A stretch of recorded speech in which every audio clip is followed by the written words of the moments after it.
MD ആയിട്ട് ഉദ്ദേശിക്കുന്നത് തോമസിനെയാണ്. Retire ചെയ്താലും 2-3 വർഷം ഞാൻ വിചാരിച്ചാൽ തോമസിനെ അക്കോമഡേറ്റ് ചെയ്യാൻ സാധിക്കും. ഇങ്ങനെ ഒരു അവസരം ലഭിക്കുകയാണെങ്കിൽ അതെങ്ങനെ ഉപയോഗിക്കണമെന്ന് തോമസിന് അറിയാമല്ലോ. അത് താങ്ക് യു സർ. ഞാനൊരു കഠിന ഹൃദയനൊന്നും അല്ല തോമസ്. എനിക്ക് നിങ്ങളോട് ഒരു പേഴ്സണൽ ഗ്രഡ്ജുമില്ല.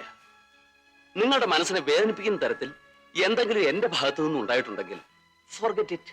ഞാനതൊക്കെ അപ്പോഴേ മറന്നു സർ. എന്റെ മകൻ ശേഖരൻകുട്ടി എനിക്ക് എന്തിനേക്കാളും വലുതാണ്.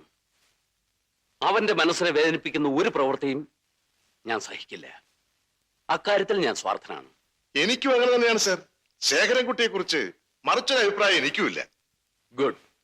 എന്നെ മനസ്സിലാക്കുന്ന ഉദ്യോഗസ്ഥന്മാർ എനിക്കെന്നും പ്രിയപ്പെട്ടവരാണ്. ഞാൻ വരട്ടെ സർ. പിന്നെ ശേഖരൻകുട്ടി തിരുവനന്തപുരത്ത് നിന്നും വിളിച്ചിരുന്നു.